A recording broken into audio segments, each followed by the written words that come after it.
Chapter 20.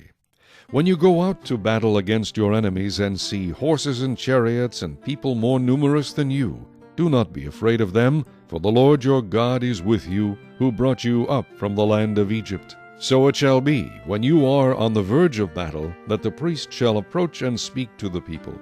And he shall say to them, Hear, O Israel, today you are on the verge of battle with your enemies. Do not let your heart faint, do not be afraid, and do not tremble or be terrified because of them. For the Lord your God is he who goes with you, to fight for you against your enemies, to save you. Then the officers shall speak to the people, saying, What man is there who has built a new house, and has not dedicated it? Let him go and return to his house, lest he die in the battle, and another man dedicate it. Also, what man is there who has planted a vineyard, and has not eaten of it? Let him go and return to his house, lest he die in the battle, and another man eat of it. And what man is there who is betrothed to a woman, and has not married her? Let him go and return to his house, lest he die in the battle, and another man marry her. The officer shall speak further to the people, and say, What man is there who is fearful and faint-hearted? Let him go and return to his house, lest the heart of his brethren faint like his heart. And so it shall be, when the officers have finished speaking to the people, that they shall make captains of the armies to lead the people. When you go near a city to fight against it, then proclaim an offer of peace to it. And it shall be that if they accept your offer of peace, and open to you, then all the people who are found in it shall be placed under tribute to you and serve you.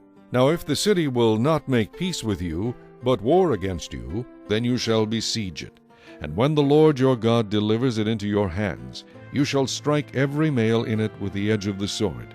But the women, the little ones, the livestock, and all that is in the city, all its spoil, you shall plunder for yourself, and you shall eat the enemy's plunder which the Lord your God gives you.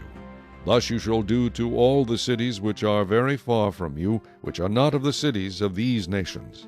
But of the cities of these peoples, which the Lord your God gives you as an inheritance, you shall let nothing that breathes remain alive, but you shall utterly destroy them, the Hittite, and the Amorite, and the Canaanite, and the Perizzite, and the Hivite, and the Jebusite, just as the Lord your God has commanded you, lest they teach you to do according to all their abominations which they have done for their gods, and you sin against the Lord your God.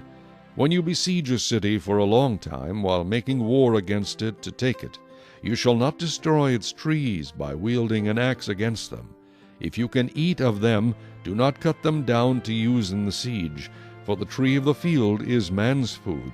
Only the trees which you know are not trees for food you may destroy and cut down, to build siege works against the city that makes war with you until it is subdued.